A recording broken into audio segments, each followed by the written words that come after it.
Hello everyone, I'm Priyanka Rani from KV Bad Mathura, again with you to discuss on the chapter Nature and Significance of Management. Students, we are studying the topic coordination. In the previous video, we have studied about the concept of coordination and why coordination is called essence of management. In this video, we will study features and importance of management. In the previous video, students, we have studied the concept of coordination. What is coordination? Coordination is the process of synchronizing the activities of different individuals and departments for achieving organizational objectives.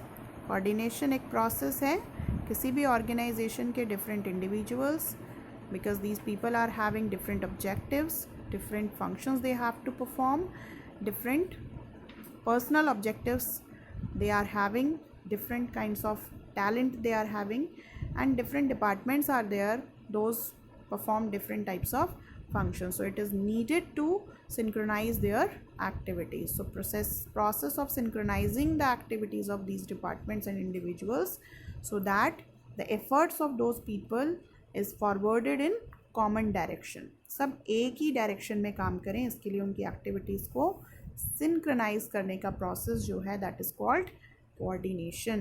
And with this force only, these people having different caliber, different way of working, these people will work for the achievement of a common goal. Otherwise सब वो लोग अपना अपना काम करेंगे. Common goal के लिए काम कब करेंगे? when their activities are properly synchronized. So this process of synchronizing the activities is called coordination.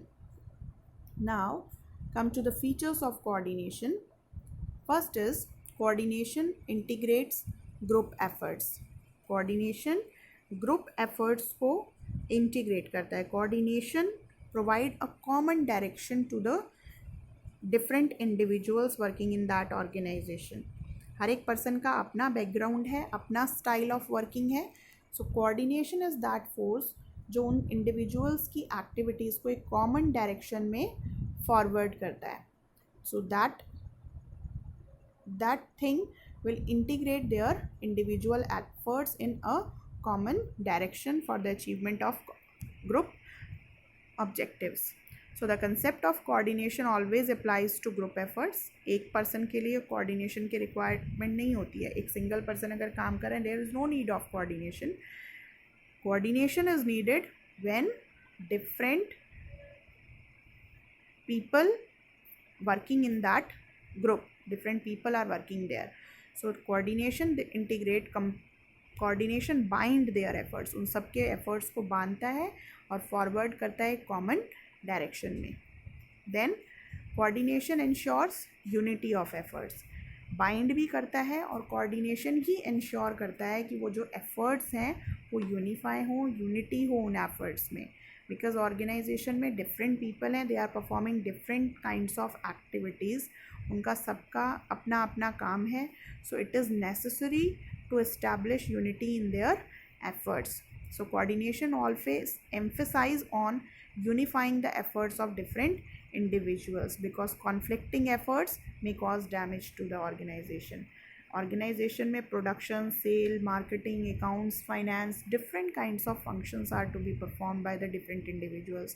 अगर इन सब में conflict रहेगा, production, sales और finance, ये different department एक दूसरे से conflict रखेंगे, एक दूसरे को एक cooperate नहीं करेंगे, एक दूसरे के साथ सिंक्रोनाइज नहीं करेंगे अपनी एक्टिविटीज़ को, that conflict will bring damage to the organisation. Organisation अपने गोल्स कभी भी अचीव नहीं कर पाएगी. ये बात अलग है कि वो कंसर्न डिपार्टमेंट अपना टारगेट अचीव कर ले, बट ऑर्गेनाइजेशन अपना गोल अचीव नहीं कर सकती है. So there must be unity in their efforts. So coordination is that force only which bring unity in their efforts of different individuals or different departments. It is continuous process. एक बार का function नहीं है coordination की. Managers ने एक बार coordination establish कर दिया, वो हमेशा चलता रहेगा. It is continuously performed by the managers. So it is non ending function.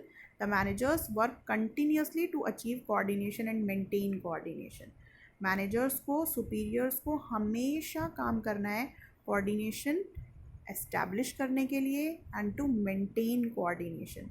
इसीलिए वर्कर्स के ऊपर सुपरवाइजर्स को रखा जाता है, सिर्फ उन्हें वॉच करने के लिए नहीं, उनकी एक्टिविटीज़ को सिंक्रनाइज करने के लिए। इसीलिए वो टाइम टू टाइम उन्हें गाइड करते हैं, मोटिवेट करते हैं, उनको इंस्ट्रक्शंस देते हैं सो दैट उनकी एक्टिविटीज़ में यूनिटी रहे, सिंक्रनाइजेशन रहे। ऐसे ही हर एक सुपीरियर अपने सबॉर्डिनेट्स की एक्टिविटीज़ को कोऑर्डिनेट हमेशा करता रहता है और उस कोऑर्डिनेशन को मेंटेन भी करता है। So it is a continuous process. Then coordination is a pervasive function. Coordination हर जगह रिक्वायर्ड है। Where there is a group, coordination is must. जहाँ पर ग्रुप में लोग काम करेंगे, because every person is different from other, then coordination is must. So coordination is a universal function. It is required at all level. हर जगह coordination चाहिए, top level, middle level and lower level, as well as in every function of management also coordination is required.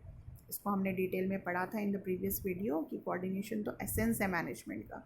तो coordination is required at all level. हर जगह coordination चाहिए, हर एक department में coordination चाहिए, because organization is what? It is a group of people working together. So coordination is universal function, pervasive function. It is the responsibility of all managers.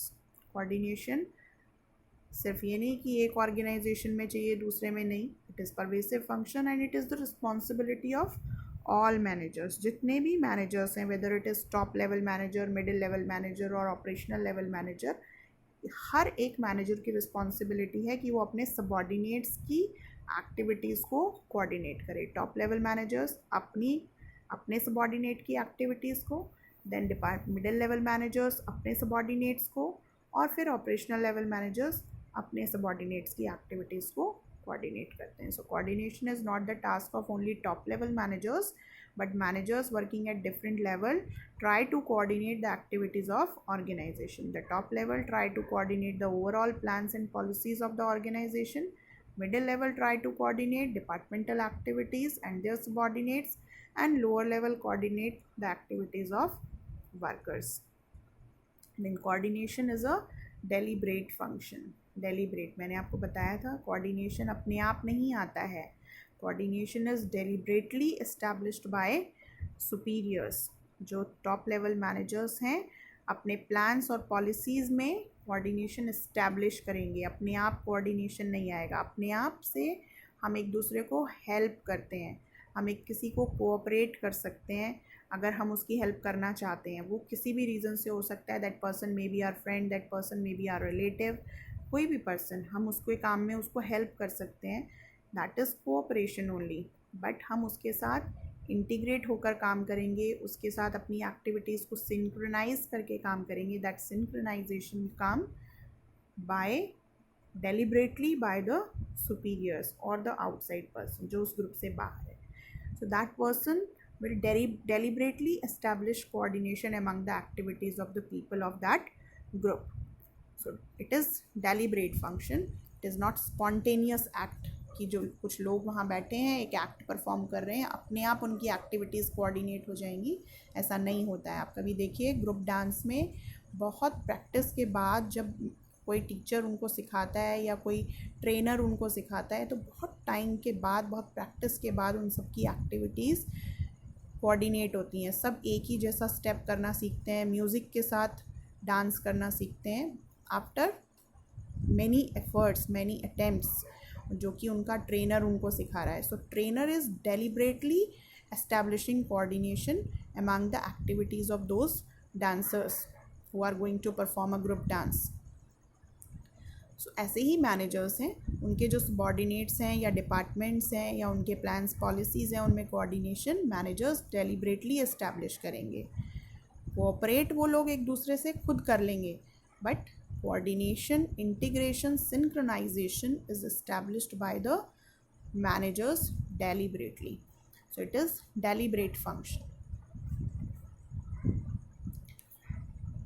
Now importance of coordination, why coordination is important, क्या ज़रूरत है coordination की, क्यों इतना important हो गया है? Because the size of organisations are increasing. आजकल छोटी छोटी ऑर्गेनाइजेशंस नहीं हैं, the size of the organisation is increasing. कैसे साइज इंक्रीज हो रहा है? ऑर्गेनाइजेशंस आर ग्रोइंग, उनमें नंबर ऑफ़ एम्प्लॉयज़ इंक्रीज़ हो रहे हैं, उनका प्रोडक्शन लेवल इंक्रीज़ हो रहा है, नंबर ऑफ़ ब्रांचेस इंक्रीज़ हो रही हैं। सो बिकॉज जैसे जैसे साइज़ इंक्रीज़ होता है उस ऑर्गेनाइजेशन में कोऑर्डिनेशन की रिक्वायरमेंट भी इंक्रीज़ होने लगती है। तो कोऑर्डिनेशन उस ऑर्गेनाइजेशन के लिए बहुत इंपॉर्टेंट हो जाता है। जैसे जैसे उस ऑर्गेनाइजेशन का साइज़ इंक्रीज़ होगा, नंबर ऑफ़ एम्प्लॉयज़ इंक्रीज़ हो जाएंगे, नंबर ऑफ़ डिपार्टमेंट्स इंक्रीज़ हो जाएंगे। So coordination will become very much necessary. अगर एक ही पर्सन हो तो कोऑर्डिनेशन की ज़रूरत ही नहीं है, दो हो तो कुछ कोऑर्डिनेशन की ज़रूरत होगी, तीन हो जाएंगे तो और ज़्यादा कोऑर्डिनेशन चाहिए। जैसे जैसे नंबर ऑफ़ एम्प्लॉयज़ इंक्रीज़ होंगे कोऑर्डिनेशन और भी ज़्यादा रिक्वायर्ड होगा। So size of organisation because it now it is growing, that's why coordination become very much important. The need of coordination arises when the organization grows in size. Growth here means increase in the number of employees. Employees with different values, experience, objectives become part of organization to satisfy their needs. In order to bring harmony in the organization, management has to integrate personal goals with the organizational goals through coordination. जैसे जैसे size increase होगा, number of employees increase होंगे, और हमें पता है every person is different, उसके अपने पर्सनल ऑब्जेक्टिव्स होते हैं, अपनी नीड्स को सेटिस्फाई करने के लिए वो ऑर्गेनाइजेशन में आते हैं। और मेन उनका ऑब्जेक्टिव क्या होता है? To increase their remuneration. But requirement क्या है कि उनका जो ये पर्सनल ऑब्जेक्टिव है that must be coordinated with organisational objective. और ऑर्गेनाइजेशन का ऑब्जेक्टिव क्या है? To increase the efficiency of organization, to increase the profits of the organization, to increase the sale of organization. तो employees के personal objective और organization के goals, these must be coordinated. तो जैसे जैसे size increase होगा organization का, coordination की requirement उतनी ही increase होगी. Then functional differentiation. Nowadays organizations have to perform different functions. Production, sales, finance, different functions they have to perform, और उसके लिए वो डिफरेंट डिपार्टमेंट्स बनाते हैं। तो इन फंक्शनल डिफरेंसेस की वजह से भी कोऑर्डिनेशन रिक्वायर्ड है, बिकॉज हर एक डिपार्टमेंट अपने वर्क के लिए रिस्पॉन्सिबल है। सेल्स डिपार्टमेंट सेल्स का काम कर रहा है, प्रोडक्शन डिपार्टमेंट प्रोडक्शन का, फाइनेंस डिपार्टमेंट फाइनेंस का। अगर ये सिर्फ अपने अपने डिपार्टमेंट्स के लिए काम करेंगे तो अपने डिपार्टमेंट का टारगेट तो अचीव कर लेंगे। प्रोडक्शन डिपार्टमेंट कहता है कि हम तो प्रोड्यूस करेंगे 1 ईयर में 50,000 पेयर ऑफ कार्स, हम तो 50,000 कार्स प्रोड्यूस कर देंगे। बट सेल्स डिपार्टमेंट अगर उतना सेल नहीं कर पा रहा है तो ये 50,000 कार्स सेल तो हो ही नहीं पाएंगी। Then what is the need to produce these 50,000 cars? So activities of those departments must be properly coordinated.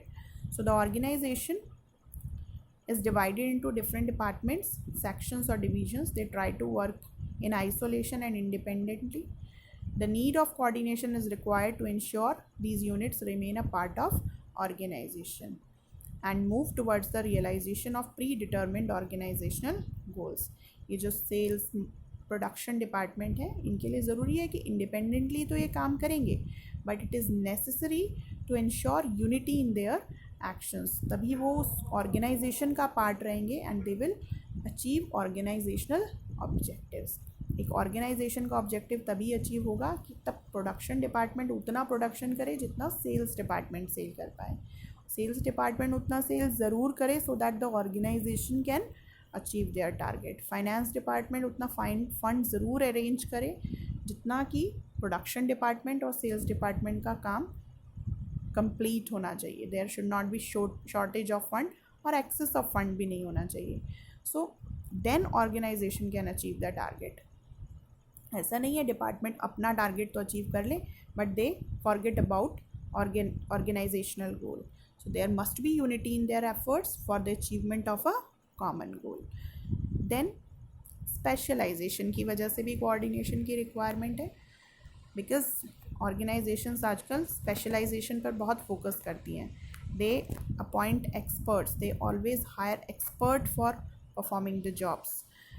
So in the modern organization, the organization hires specialists who that they are competent to handle their jobs. They do not consult department heads, क्योंकि वो expert होते हैं तो उनके अंदर एक इस तरह की फीलिंग होती है कि they don't want to consult others even in their superiors. This often leads to conflict among specialist and the departmental heads. Conflict आ जाता है, और कॉन्फ्लिक्ट रिमूव कैसे होगा? जब उनकी एक्टिविटीज़ properly integrated होंगी. So therefore coordination is needed to reconcile the differences to ensure unity of action to achieve organizational objectives.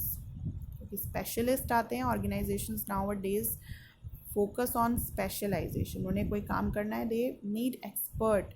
उन्हें प्रोडक्ट डिज़ाइनिंग करनी है तो वो उसके लिए एक्सपर्ट्स लेकर आएंगे.